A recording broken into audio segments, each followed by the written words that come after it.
ভোজশালা ভারতের প্রায় কয়েক হাজার বছরের পুরানো একটি বিতর্কিত সৌধ, যেখানে হিন্দুরা একদিন মন্দির হিসাবে পুজো করে আর মুসলিমরা একদিন নামাজ পড়েন মসজিদ হিসাবে। কিন্তু 2026 সালের 15ই মে এই সৌধকে হঠাৎ করেই হিন্দুদের দিয়ে দিল মধ্যপ্রদেশ হাইকোর্ট।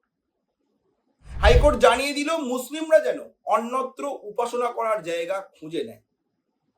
মধ্যপ্রদেশ হাইকোর্টের এই নির্দেশিকা সামনে আসার পর থেকেই সারা ভারত জুড়ে শুরু হয়ে গিয়েছে জোর চর্চা। এক পক্ষ বলছেন এই রায় ঐতিহাসিক রায়, আর এক পক্ষ বলছে এই রায় পক্ষপাত দোষে দুষ্ট। কিন্তু প্রশ্নটা অন্য জায়গায়। প্রশ্নটা হলো, এই ভোজশালার সৌধর ইতিহাসটা আসলে কি?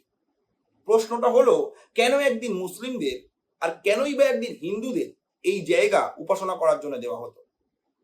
হঠাৎ করে কেনই বা এখন এই সৌধকে পুরোপুরি দিয়ে দেওয়া হলো হিন্দুদের?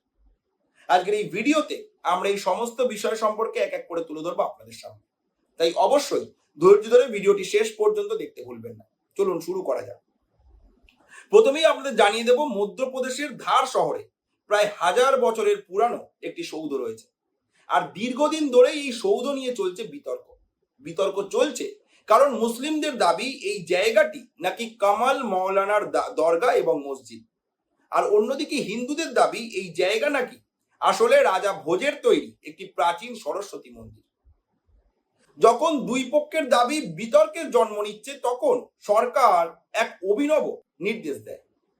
সরকার নিয়ম করে দেয় এই জায়গাটি হিন্দুদের মঙ্গলবার দিন খুলে দেওয়া হবে পুজো দেওয়ার জন্য, আর মুসলিমদের জন্য খুলে দেওয়া হবে শুক্রবার দিন নামাজ পড়ার জন্য। অর্থাৎ একদিন মন্দির হিসাবে, একদিন মসজিদ হিসাবে।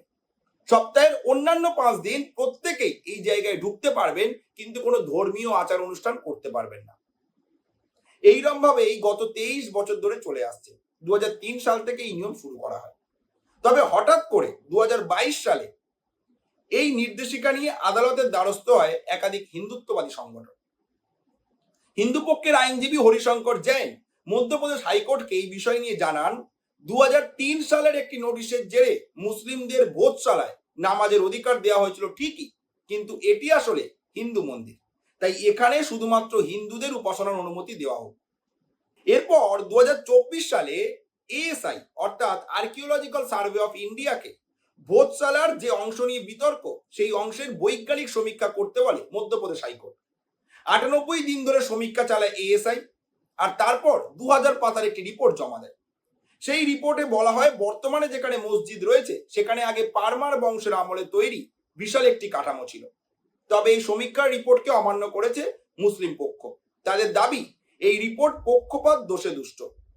আদালতে তা নিয়ে বিস্তর জল ঘোলাও হয়। তবে মধ্যপ্রদেশ হাইকোর্ট জানিয়ে দেয়, এএসআই এর বৈজ্ঞানিক সমীক্ষার রিপোর্ট ঠিক এবং বিভিন্ন তথ্য প্রমাণ বিশ্লেষণ করে দেখা গিয়েছে এই স্থানে হিন্দু উপাসনার ধারাবাহিকতা কখনোই বিলুপ্ত হয়নি। ঐতিহাসিক সাহিত্য প্রমাণ করে যে বিতর্কিত এলাকায় রাজা ভোজের সংস্কৃত শিক্ষা কেন্দ্র ছিল, তাই অংশটিকে মন্দির হিসাবে ঘোষণা করা হচ্ছে। বিচারপতিরা আরো জানিয়েছেন, ভোজশালার ওই অংশের সংরক্ষণ এবং সুরক্ষার তত্ত্বাবধান করবে এএসআই। এই বিষয়ে তাদের পূর্ণ নিয়ন্ত্রণ থাকবে। পাশাপাশি মুসলিমদের মধ্যপ্রদেশ হাইকোর্ট জানিয়েছে তারা যেন অন্যত্র উপাসনার স্থান খুঁজে নেয় এবং এই বিষয়ে প্রশাসনের কাছে আবেদনও জানায়। আপনাদের এটাও জানিয়ে দেবো যে এখন বর্তমানে লন্ডনের জাদুঘর থেকে সরস্বতীর প্রতিমা নিয়ে এসে ভোজশালায় স্থাপন করতে চান হিন্দু পক্ষের আবেদনকারীরা। ইতিমধ্যেই কেন্দ্রীয় সরকারের কাছে তার জন্য একাধিক আবেদন জমাও পড়ে গিয়েছে। আদালত জানিয়েছে কেন্দ্র যেন সেই আবেদনগুলি বিবেচনা করে দেখে কিংবা দেখতে পারে। এতক্ষণ জানালাম গত 23 বছর ধরে কি চলেছে। 2003 সাল থেকে কোন নিয়ম চলছিল, 2022 সালে কেন হঠাৎ করে আবেদন করা হয়, আর 2026 সালে কোন রিপোর্টের ভিত্তিতে কি নির্দেশিকা দেওয়া হয়। কিন্তু এবার আপনাদের জানাবো এই মন্দিরের ইতিহাসটা কি। এই ভোজশালার যে সৌধ, এর ইতিহাসটা শুরু হয় 1010 সাল থেকে। সময়টা 1010 থেকে 1055। এই সময় মালওয়ার পরাক্রমশালী রাজা ছিলেন রাজা ভোজ। ভারতের ইতিহাস তাকে শুধু রাজা হিসাবে নয়, একজন জ্ঞান পিপাসু শাসক হিসাবেও মনে রেখেছে।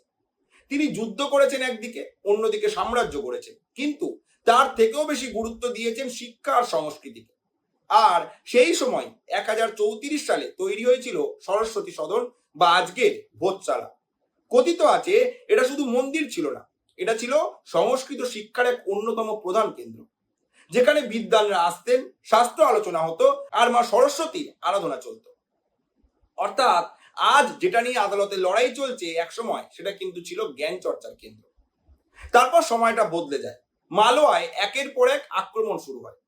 1305 থেকে 1409 এই দীর্ঘ সময় ধরে বহুবার আক্রমণ হয়, আর ইতিহাসবিদদের মতে এই সময় মূল কাঠামোয় পরিবর্তন শুরু হয়। পরবর্তীকালে কামাল মওলা নামের এক সুফি সাধকের সঙ্গে এই স্থানের সংযোগ তৈরি হয় এবং ধীরে ধীরে মুসলিম পক্ষ এই জায়গাকে কামাল মওলা মসজিদ হিসাবে দাবি করতে শুরু করে। আর সেই থেকে শুরু হয় দ্বৈত পরিচয়ের ইতিহাস। একদল বলছে এটা মা সরস্বতীর মন্দির, আর একদল বলছে এটা মসজিদ। আর এই বিতর্কই শতাব্দীর পর শতাব্দী ধরে চলে আসছে 2026 সালে।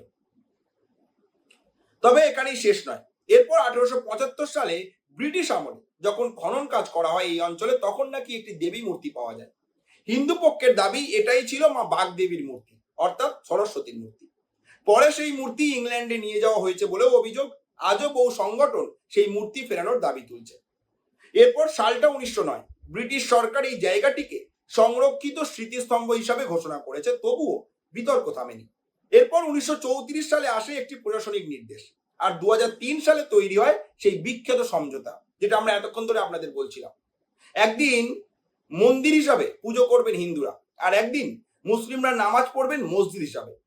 তবে এটা বাইরে থেকে শুনতে শান্তি সমঝোতা মনে হলেও, শুনতে এক অনন্য নির্দেশিকা মনে হলেও, এই নির্দেশিকায় সমস্যার সৃষ্টি করতো যখন বসন্ত পঞ্চমী আর শুক্রবার একই দিনে পড়তো। সেই নিয়ে বেড়ে যেত উত্তেজনা।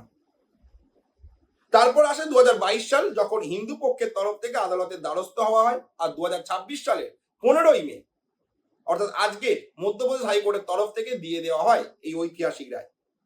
এই রায়কে কেউ দেখছেন ঐতিহাসিক ন্যায় বিচার হিসাবে, আবার কেউ বলছেন এটা ভারতের ইতিহাসের নতুন অধ্যায়, আবার কেউ কেউ বলছেন এটা পক্ষপাত দোষে দুষ্ট একটি রিপোর্টের উপর ভিত্তি করে দেওয়া রায়। আপনাদের কি মনে হয় ভোজসালার এই ইতিহাস কি সত্যি? ভোজসালার এই ইতিহাসের ভিত্তি করে মধ্যপ্রদেশ হাইকোর্ট যে রিপোর্ট দিল, যে নির্দেশিকা দিল, তা কি আপনি সম্মত? তা নিয়ে এই জায়গা কি সত্যিই হিন্দুদের বলে মনে করেন আপনি?